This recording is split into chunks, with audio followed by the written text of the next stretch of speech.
Почитувани, продолжуваме со разговорниот дел од студио 10. Наша прва гостинка е госпоѓата Душица Перишич, извршен директор на заедницата на единиците на локална самоуправа. Перишич, добар ден, добро утро и благодарам што прифативте поканата. Добар ден и благодарам на поканата. Секогаш ми е чест и задоволство да гостувам кај вас. Благодарам.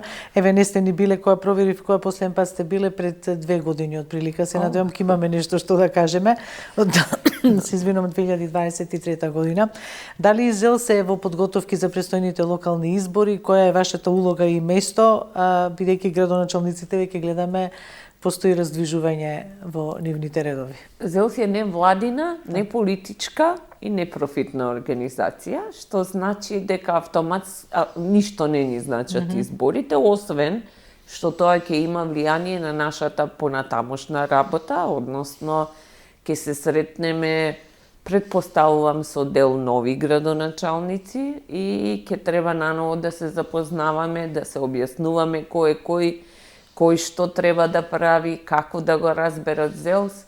Тоа е единственото ново. Ние за тоа се подготвуваме на специфичен начин. Еве веќе го подготвуваме, ми се чини, 5-тото издание на прирачник за новоизбрани градоначалници и советници, со кој што им даваме првичен импакт, првична информација за тоа што они како локална власт треба да прават и потоа организираме и обуки за сите кои што се заинтересирани, накратко да им ги објасниме функциите, да им кажеме кои им се можностите, што не треба да се прави и слично.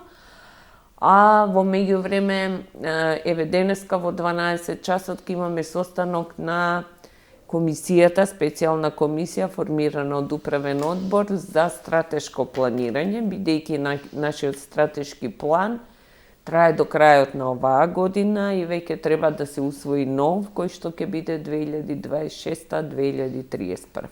Така.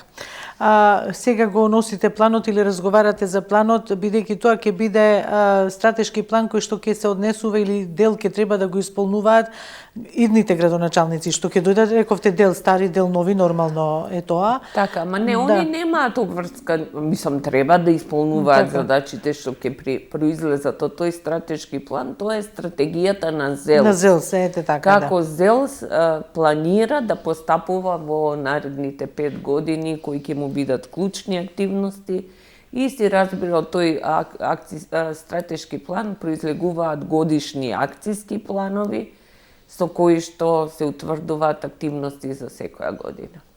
Така, вие, Душица, сте речи 25 години во ЗЕЛС, ако не се лажам, некаде од 2000-та година. 2001 на 15 јуни почнав да работам во ЗЕЛС. Но зошто ова го кажувам? Сега на овој 15 јуни пунам 24 и почнувам 25. Ова го кажувам затоа што сте многу компетентна да зборувате за тоа како ни се развивале ингеренциите во локалната самоуправа, колку централните власти биле дарежливи дел од своите ингеренции, меѓутоа и пари кон локалната самоуправа, не само дел од надлежностите да им се префрли, туку и средства. Колку градоначалниците, рековте, подготвуваме обуки, им кажуваме, им повторуваме кои се нивните обврски, надлежности, меѓутоа и права, се разбира, и права. Колку брзо учат градоначалниците? Па јас би почнала прво со одговор на првото прашање. Значи, нашата децентрализација, било функционална, било финансиска, е на многу ниско ниво. Се уште? Многу ниско ниво. У регионов сме најдецентрализирани.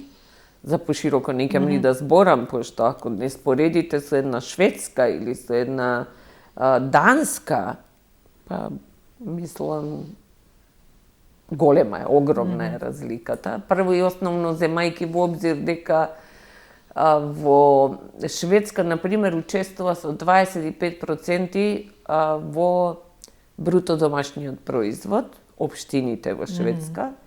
Кај Данска е тоа 54%, кај нас последните анализи покажуваат околу 5%. Па више тоа ќе ви покаже колкава е разликата.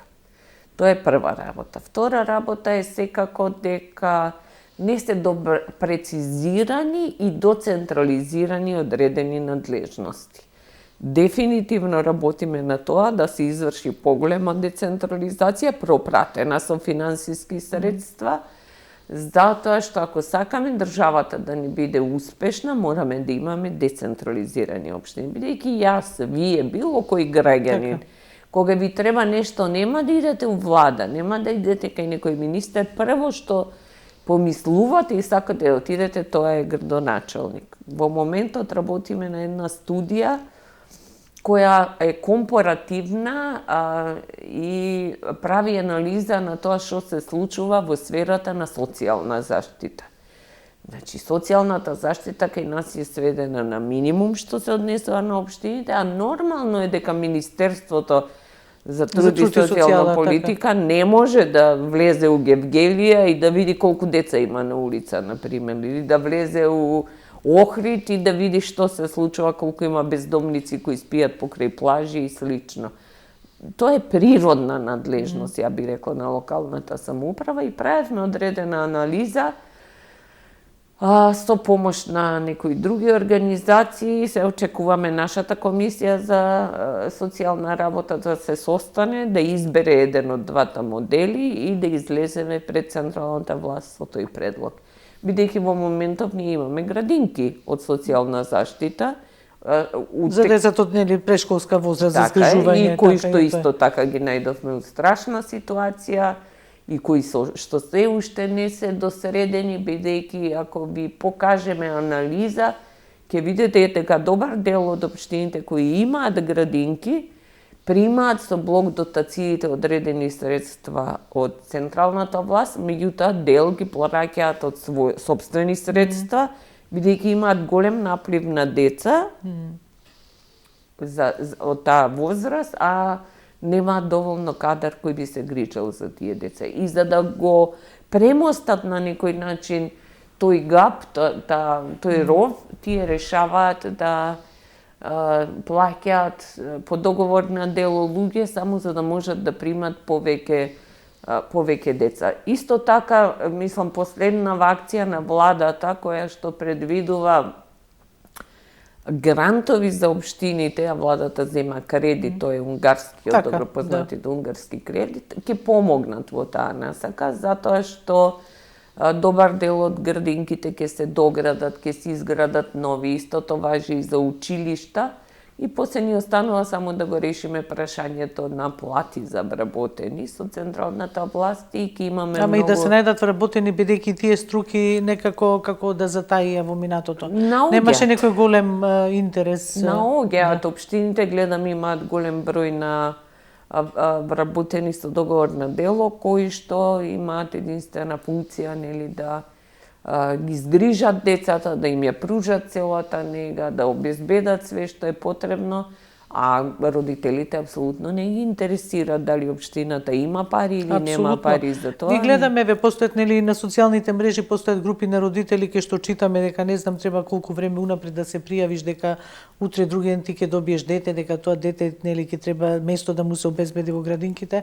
Се уште треба да го работиме. Тоа е многу убава работа, меѓутоа ние не сме... Во дел на општините веќе започна со електронско пријавување. Не е она, нели, да се бутне моето дете под маса, него имаат електронски системи преку кои можете да се најавите, да го најавите вашето дете и онда е многу све потранспарентно и повидливо за сите кои што се заинтересирани. Мислам дека општините прават се што е во нивна можност, но пак ќе речам... За да одговорат, нели, на своите граѓани, на потребите на граѓаните што живеат во рамките на таа општина, па според тоа или дел според тоа па се цени и подготвеността на еден градоначалник да менаџира со процесите на ниво на... Никој не ги прашува дали имаат услови, дали имаат доволно пари, дали имаат, од нив само се бара да ги исполнат обврските кон граѓаните, што не е фер секој. Така.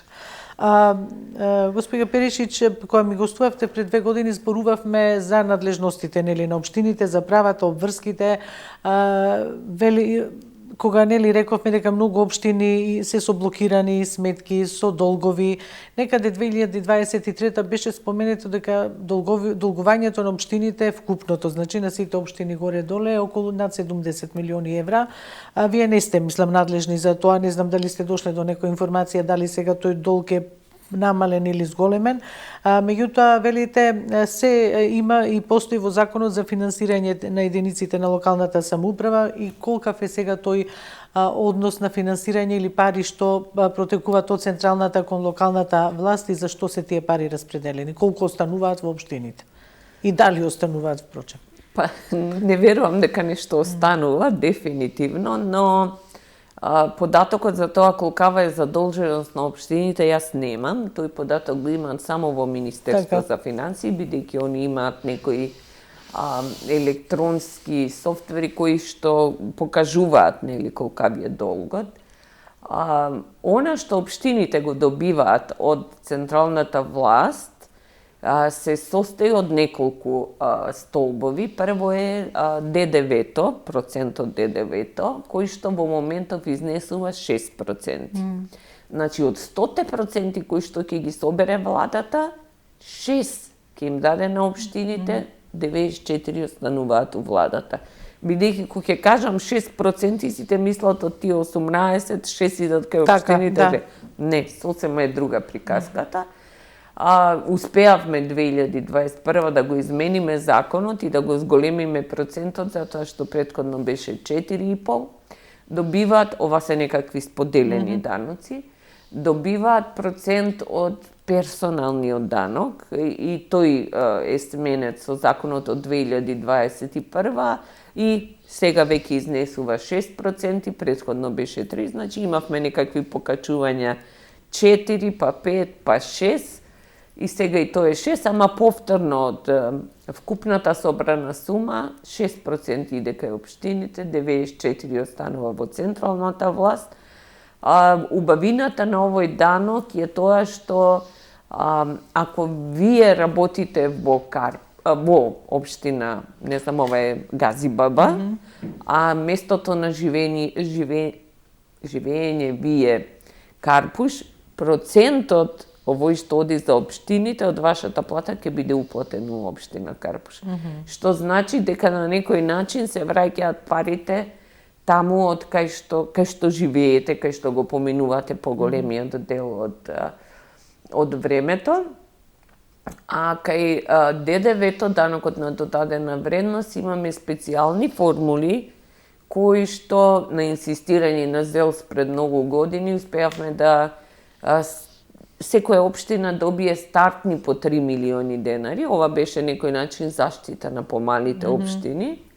А потоа остатокот се дели на тој начин што 12% останува за Скопје и скопските општини, а 88% одат во сите општини надвор од Скопје. На тој начин некако да ја пренебегнеме разликата помеѓу Скопје како главен град и општините во градот Скопје и останатите кои што можеби немаат толку развиени индустрии и слично. Значи, тоа е вториот споделен данок. Третиот споделен данок е концесијата од минерални суровини. Успеавме да се договориме со владата 78% од секоја концесија на минерални суровини да завршува во општината. Тоа е пред се за заштита на животната средина, бидејќи таму кај што се копаат минерални суровини, знаеме како е, има загадување поголемо него во другите делови, иако мислам дека со Скопје никој не може да се мери. По загаденост. По загаденост, по загаденост, баш така, на тоа мислев. Тоа е третиот споделен закон, потоа имаме 50% од искористување на водени ресурси за производство на електрична енергија, но тоа се мали пари, и имаме блок дотации кои што се даваат за образование и кои што се пресметуваат со пондериран процент на број на ученици. Имаме дотација за детски градинки, која исто се пресметува по некои формули. И имаме дотација за, односно сега више не е блок, него е наменска дотација за пожарникарите, кои ни се најкритична точка во моментов. Ниедно од претходно споменатите не е во извонредна состојба, али мислам дека кај пожарникарите имаме најкритичен момент, бидејќи согласно нашите анализи направени негде при крајот на минатата година, исти е износот кој што го дава со наменска дотација централната власт и она што општините го користат од своите собствени финансиски средства за да вработат дополнителни пожарникари, за да им купат нешто од опрема, за да ги направат способни, бидејќи гледате и сами секогаш кога нешто се случува, тие се во првите борбени редови, тие секогаш максимално добро ја завршуваат својата работа, меѓутоа некако нема слух за нив од сите страни. Као што реков, исти е износот на пари кои што се вложуваат во противпожарна заштита, иако наменската дотација, како и средствата од Дирекција за заштита и спасување треба да бидат поделени токму за таа намена да се задоволат сите потреби на пожарникарите и тие да бидат во функција. И што рече скоро еден градоначалник, кога мене државата би ми дала доволно пари и средства да не се секирам за противпожарните единици, парите што сега ги одвојувам, јас ќе ги одвојам за да им дадам на доброволните друштва. И ако се зајатнати доброволните друштва, тогаш ќе биде ситуацијата драстично подобра. Во прошлиот петок, значи пред 4-5 дена, имавме средба на управен одбор на ЗЕОС, каде што присуствуваше и министерот за внатрешни работи, Панче Тошковски, кој што разговараше со членовите за тоа како треба да се подготвиме и што све треба да се направи за да спремни ги дочекаме летните горештини према прогнозите и ова лето ќе биде пеколно. Но и моменталнава ситуација со поплави и слични работи, бидејќи таму пак први на удар се нормално општинските работници, како да општинските работници и противпожарните бригади, и разговаравме на оваа тема, па очекувам дека ќе има некое подобрување. Многу важна работа е дека во законот за противпожарна заштита јасно е наведено дека на секои 1500 жители во секоја општина на која што има бригади, бидејќи немаат сите, треба да има еден пожарникар. Ако се случи утре нешто, кој ќе биде виновен прв? Градоначалникот немал доволен број на пожарникари. А како да ги плати? Така, да. Така, едно тоа е систем на домино, едно со друго е поврзано и така. За сега ингеренциите на општините се сведуваат во сферата на основното образование, средното образование и домови за култура, чинам беше, ако има секаде домови за култура, мислам на ниво на сите општини. Дел од нив се децентрализирани, не направија целосна децентрализација на културните установи, што е штета, ако мене ме прашате.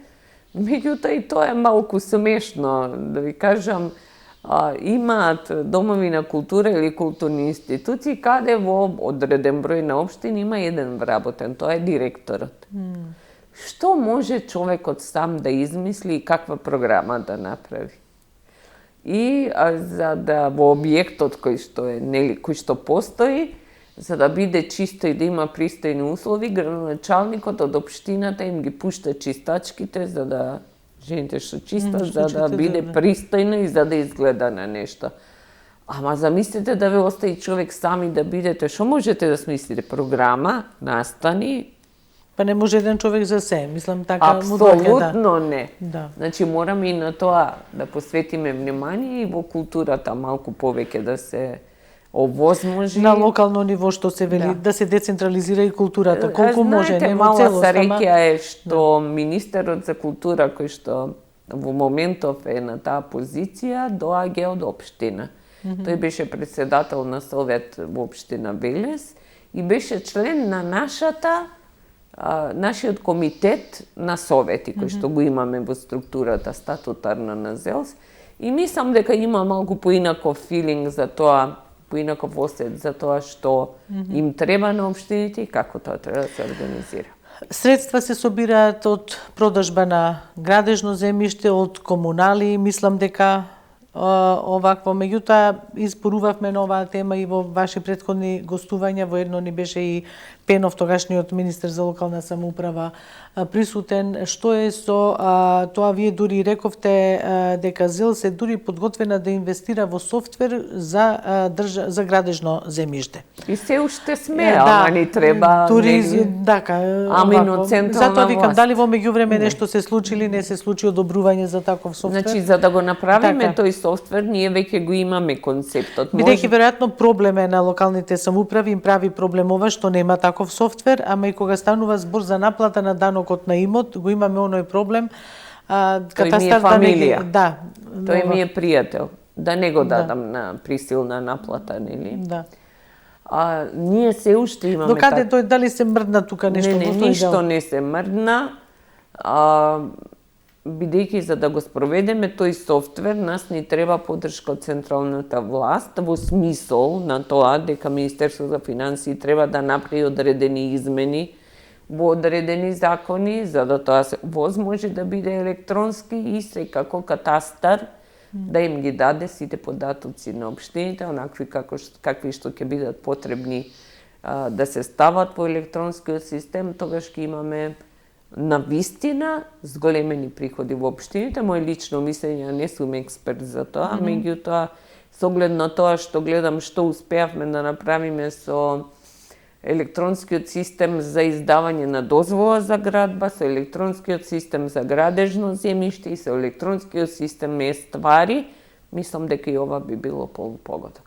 Так, за поедноставување на процесите, да нема чекање, да биде исклучен колку толку човечкиот фактор, кај што велиме дека кај што е тој присутен има и корупција. Дефинитивно. Меѓутоа, еве што велите во овој дел, колку и да е добра и благородна идејата, нема поддршка или не дошла до точка на разгледување на тој момент. Сега зборуваме за Пенов, кој што беше министер за локална за тогаш, бидејќи тогаш зборувавме и баш зборувам како тема што сме отвориле, Сега имаме нова власт, значи ние треба да почнеме од почеток, со лобирање, со објаснување, со се што следи, а меѓутоа имаме избори, ја не верувам дека некој би сакал да го почне тој процес ништо тоа сега, мислам до избори, кога ќе завршат изборите, ќе почнеме од почеток со лобирање и со објаснување колку е тоа потребно. Така. Потребно е, бидејќи еве и од данокот на имот на ниво на Скопје само 25% од граѓаните плаќаат данок на имот, баш поради тоа што нема евиденција. Тоа и градот Скопје има проблем таков, претпоставувам и општините, сите имаат, значи не е тоа само општините во град Скопје немаат своји единици, своји оддели кои што се бават со данок на имот, тоа град Скопје ги прави во нивно име. И сега постојано незадоволство, нели? Кај општините надвор од Скопје уште полошо, заради тоа. Само да ви кажам една смешка, пред многу години еден градоначалник 0 денари собрани на име на данок на имот и го прашуваат, што е ова, зашто е 0? Па сите ми се родни, како да им земам пари. Така му доаѓа работава, за жал. Инаку целосно, мислам, во тој дел попишана, ајде да кажеме, општина со регистер на имот на све, Кавадарци знам дека беше со некој германски грант, мислам дека е завршена целата овако, но немало некој што кочи, нели, лични податоци, па да тоа и биде направено, да речеме. Овде сега има, не знам, некоја несоработка. Бум, затоа велам така. Собирање на данокот на имот, мислам дека што не е малку, како ставка не е малку, да, мислам тука се сериозни дека е тоа средства. возможно во сите општини да се направи, треба да има согласност од сите. Треба да има согласност, точно, општините нема проблем. И една од обврските, не само тоа што велиме ние, ова е обврска од Европска унија, тоа е обврска за сите нас да го направиме, да имаме средена држава, некој тоа го бара, бројки бара. Само да ви кажам, тоа било надлежност на општините своевремено. Меѓутоа, кога Македонија се отцепила од Југославија, централната власт си ги прибрала тие надлежности, со тоа што Управа за јавни приходи изготвувала задолжувања, собирала наплата и после тие само им ги префрлала на општините.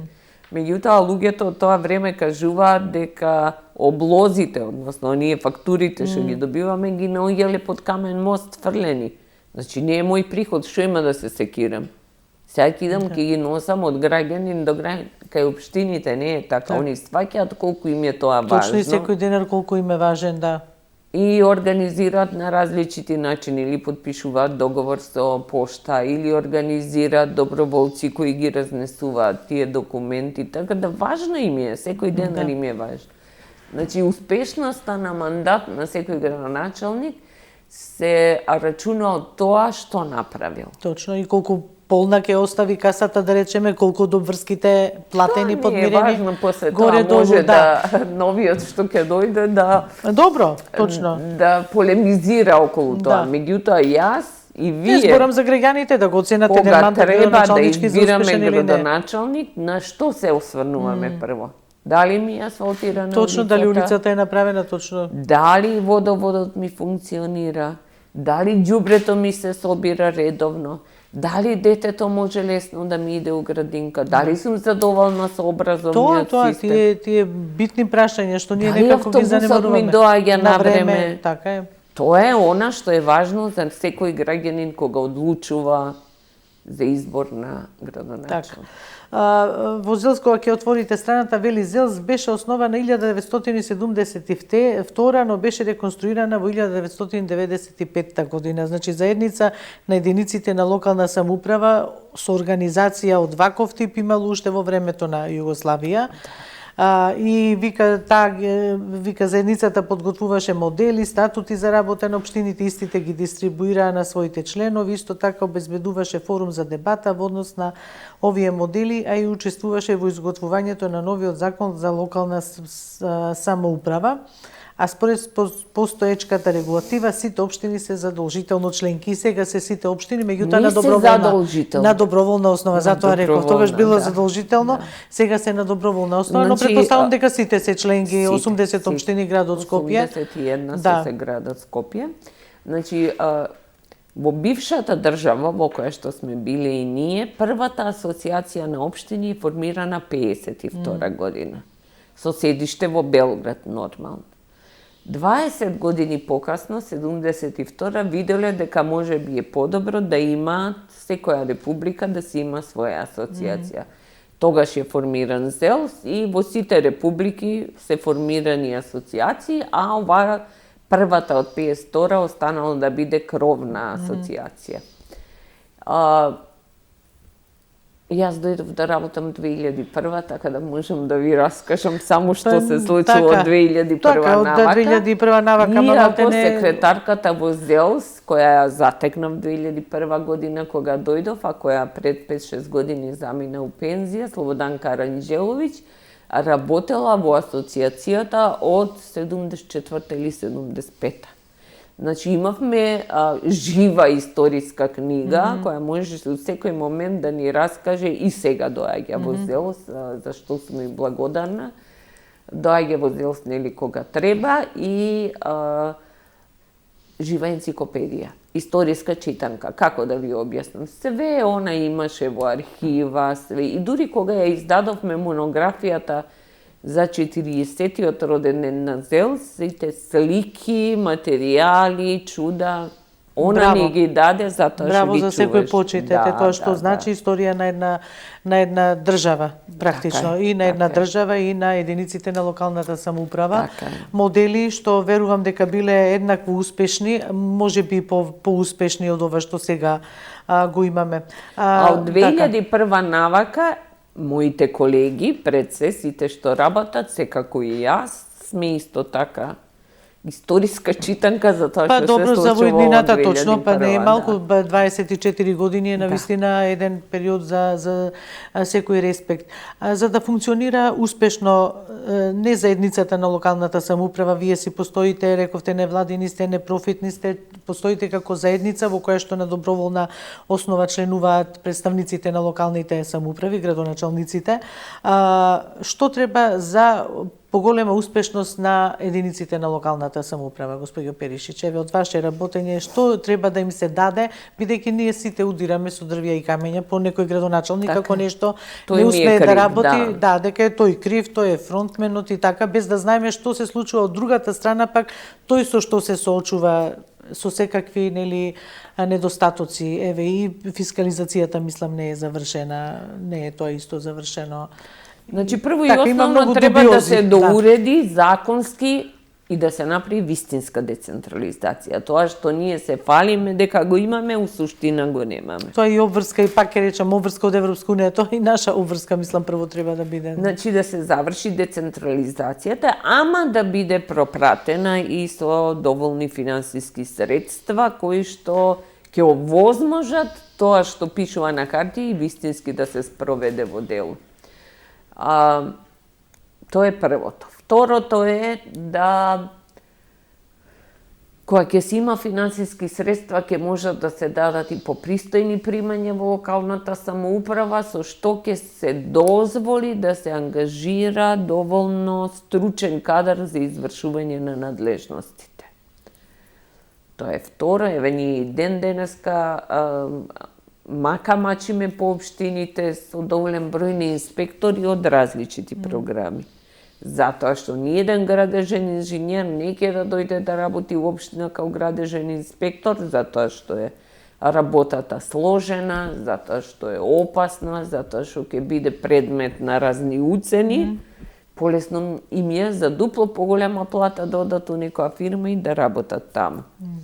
Истото важи и за инспектори за животна средина, за инспектори за образование и сите видови на инспекторати кои што општините имаат обврска да ги формираат. Она што беше на некој начин замислено во рамките на ЗЕЛС во 2019 година и почетокот на 20-та, ама тоа го прекина короната, беше да се направи некаква систематизација на задолжителни надлежности и на факултативни надлежности. Ако некоја мала општина, не именувам ни една, бидејќи ќе ми се наљутат, нели?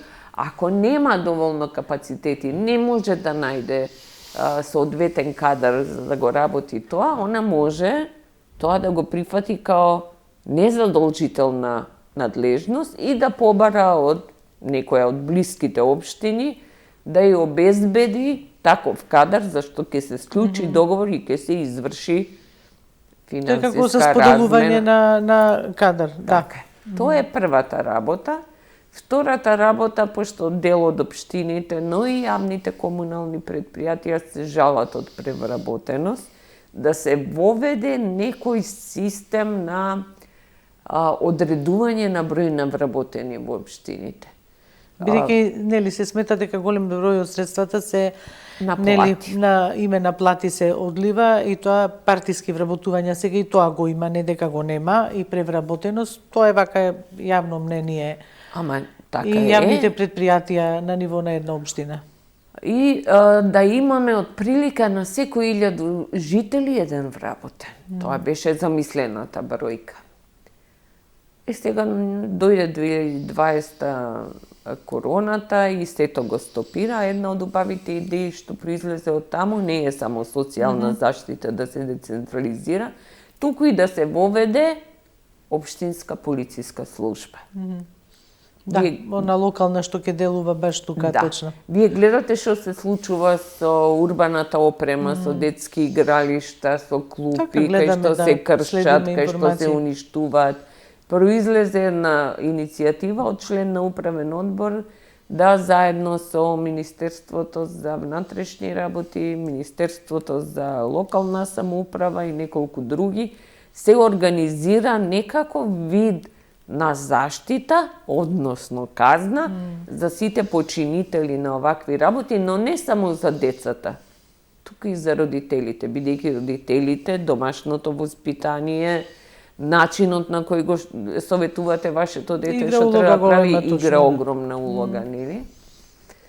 И сега скоро се видов со државната секретарка од Министерство за локална самоуправа и рече дека набрзо ќе ја свика комисијата да почнат со тоа делување и да видиме што можеме да направиме, но општинската полиција треба да има и многу поголема улога, да кажем. Дали е погрешно паркирање, дали е, бидејќи сега знаете, за да ви кренат возило треба да викаат полициски морат полициски придружба, службеник, да така го и направат. придружба, ама и треба полиција Дур да дојде полицијата, дур да се организира, отишол овој паркирање. Заради тоа велиме општинска полиција. На некој начин, оние пузарникари што на времето што ги имаше, точно тоа бараат и граѓаните, да ви кажам. Кој што ќе го познава секој жител од тој регион, кој што ќе знае дали овој живее тука или не живее, зашто влегува, слично, кој што ќе гледа дали некој вија краде колата или така ни е некако замислено, кој што ќе реагира ако има прегласна музика у кафичите, кој ќе реагира ако нешто се случува. Ние направивме еден предлог закон уште пред многу години и тој е испратен до сите надлежни институции, меѓутоа изгледа сите чекаат да поминат изборите, па после тоа ќе се пристапи кон се она што. Има за што да се зборува за локалната самоуправа, некаде тука ни е предвидено времето за гостување, но повторно ќе ве поканиме нека помине известно време по локалните избори, па да видиме можеби нова енергија или барем дел нова енергија ќе имаме меѓу градоначалниците. Најголемата енергија од и на кој централната власт, најголемата енергија градоначалниците имаат во последната година од мандатот. Бидејќи во првата... Некако сметате дека и со овие средства од унгарскиот кредит што дојдоа, што се распределија, дека им дадоа ветер во грбот за реализација на повеќе проекти? Секоја свежа пара бидејќи капиталните инвестиции некако не се развија како ставка, како да кажем, како... Воопшто не, ја 24 години сум тука, не сум видела ајро тие капитални инвестиции и едно од постарите барања на ЗЕЛС се да тие преминат во ЗЕЛС и ЗЕЛС да одлучува како и на кого ќе бидат дадени. Меѓутоа, централната власт ги користи сите нели така не е централна власт, мислам подлабоко нели не става раката во джебот. Иако сум прилично задоволна од одлуката што сега ја направија со унгарскиот кредит на сите општини по глава на жител. Значи нема ни по бабу, ни по стричевима. Иако на едно од седниците на управен одбор и таму се побунија градоначалниците дека тоа било многу за Скопје, скопските општини, развиените општини, дека сепак дел од средствата требал да отиде кај тие што се понеразвиени за да направат поголем развој. Така да, знаете, има една светуника да удоволите. Ако баш така. Ја мислам едно, вие мислите друго. Али мислам дека иначе најголем капацитет, идеја, реализираност градоначалниците покажуваат во четвртата година. Не затоа што се ближат избори. Тоа сакам да кажам, дали ради изборите па ги будат. Не, искуството е многу битно, бидејќи доаѓаат за градоначалници и сами гледате, не правници, не економисти, не инженери, не доктори, луѓе што немале допирна точка со локалната самоуправа и сега одеднаш влегува у еден бунар, не знае ни од кај да фати ни шо да почне, да помине на две, третата е више подобра, четвртата даваат максимум. Иде полисно се. Океј, Перишич, благодарам што бевте дел од ова издание на Студио 10. Расветливме некои моменти, да не биде свет да мамаме, како се вика, да удираме по градоначалниците, дека и тие зависат од другата страна од многу обврски што треба да им бидат транспонирани во средства на пари, во начин на можности да управуваат со дел од некои средства, ама да имаат и законски надлежности околу сето тоа да биде со закон. Благодарам, Мирјана, за можноста да разговараме за општините. Треба, тоа е дел од нашиот живот, тоа е државата практично. Дефинитивно без мешување на политика, него само она што значи општина и што значи бенефит, корист за граѓани. И како е добро децентрализацијата да продолжува и натаму, а не да се случува обратен процес на централизација. Тоа е. Благодарам уште еднаш и благодарност за нашите почитувани гледачи. Сега одиме со кратка пауза, па го очекуваме вториот гостин.